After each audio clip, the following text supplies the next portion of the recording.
Bom dia, sejam todos bem-vindos ao nosso vídeo.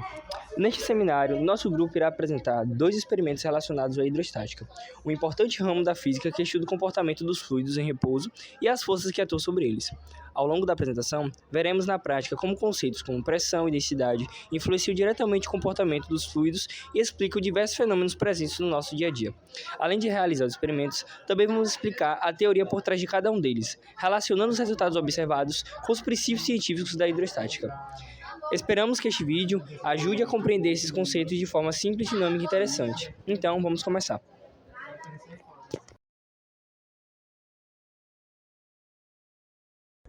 Bom, esse experimento demonstra o princípio de Pascal. Esse princípio afirma que, ao aplicarmos uma pressão a um fluido em compreensível equilíbrio, como a água ou óleo, essa pressão é transmitida de forma igual para todos os pontos do fluido e também para as paredes do recipiente.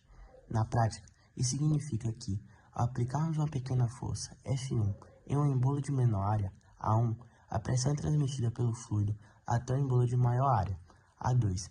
Como esse segundo embolo possui uma área maior, a força resultante, F2, também será maior.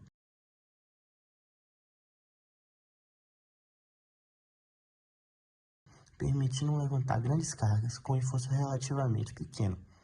Esse é o mesmo princípio utilizado em equipamentos como macacos hidráulicos, elevadores hidráulicos e nos sistemas de freio dos automóveis.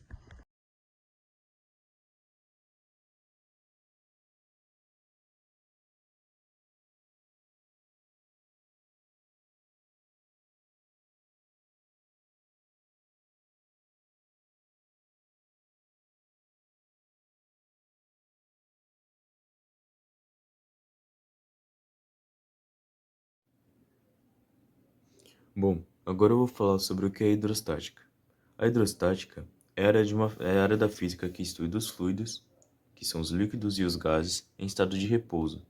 Ela analisa também grandezas essenciais como pressão, densidade e o empuxo, servindo de base para entender fenômenos cotidianos e estruturas, desde barragens até os princípios de funcionamento de freios hidráulicos.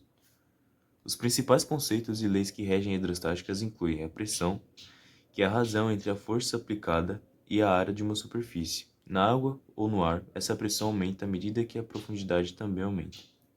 E dentro da hidrostática, a gente vai ter o teorema de Stevens, que define que a diferença de pressão entre dois pontos de um mesmo fluido em repouso é igual ao produto da densidade do fluido, a gravidade e a diferença de profundidade.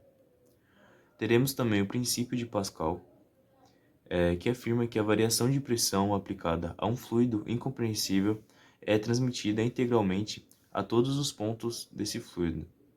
É a base de sistemas como o elevador hidráulico e os freios de carros. E por último, teremos também o princípio de Arquimedes, que determina que todo corpo imerso em um fluido sobre a ação de uma força vertical para cima, um empuxo, igual ao peso do fluido deslocado pelo corpo. É o que explica também por que os objetos flutuam ou afundam.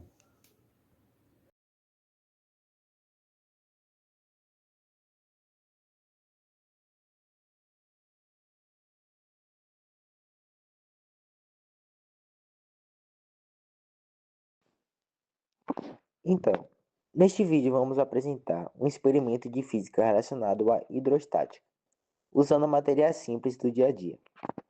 O objetivo é observar como a quantidade de sal na água pode influenciar na flutuação de um ovo. Para fazer o experimento, eu utilizei 2 copos, 2 ovos, água, sal e uma colher.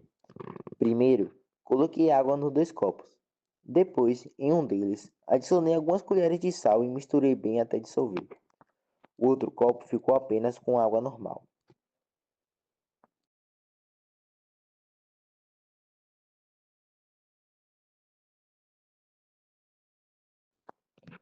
Em seguida, coloquei um ovo em cada copo para comparar o resultado.